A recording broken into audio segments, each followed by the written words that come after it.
আমি হলাম পাতলু। আইয়া মা, আমি হলাম চিঙ্গামা। আমার ওষুধের কসম, আমি হলাম ডক্টর ঝটকা। উরি বাবা, আমি হলাম ঘসিটারাম। এই আমি হলাম জন বালেগা ডন। আর আমি হলাম মোটু। এখানে সবচাইতে বেশি শক্তিশালী হলাম আমি, পাতলু।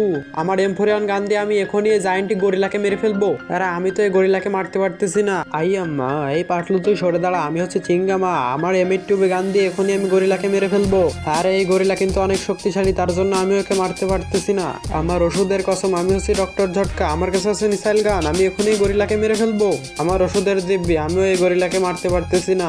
উরি বাবা, এই গরিলা নাকি অনেক শক্তিশালী, তার জন্য একে নাকি কেউ মারতে পারতেছি না। আমি এখনই একে মেরে ফেলবো। উরি বাবা, আমিও একে মারতে পারতেছি না।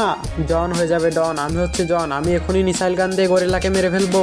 আরে এই গরিলাকে আমিও মারতে পারতেছি না। তো গাইজ, এরপর মোটু যেটা করলো সেটা দেখলে তোমরা চমকে যাবে, কিন্তু সেটা দেখার আগে গাইজ, আমি কোনো ভিডিওতে মায়ের কসম দেই না। মায়ের কসম ছাড়াই সবাই ভিডিওতে লাইক করে চ্যানেলটা সাবস্ক্রাইব করে দাও। আরে জন, তুই সরে দাঁড়া, দেখ আমি আমার লেজার মেশিন গান দিয়ে এখনই গরিলাকে মেরে ফেলবো। এই দেখ, আমি গরিলাকে মেরে ফেলেছি।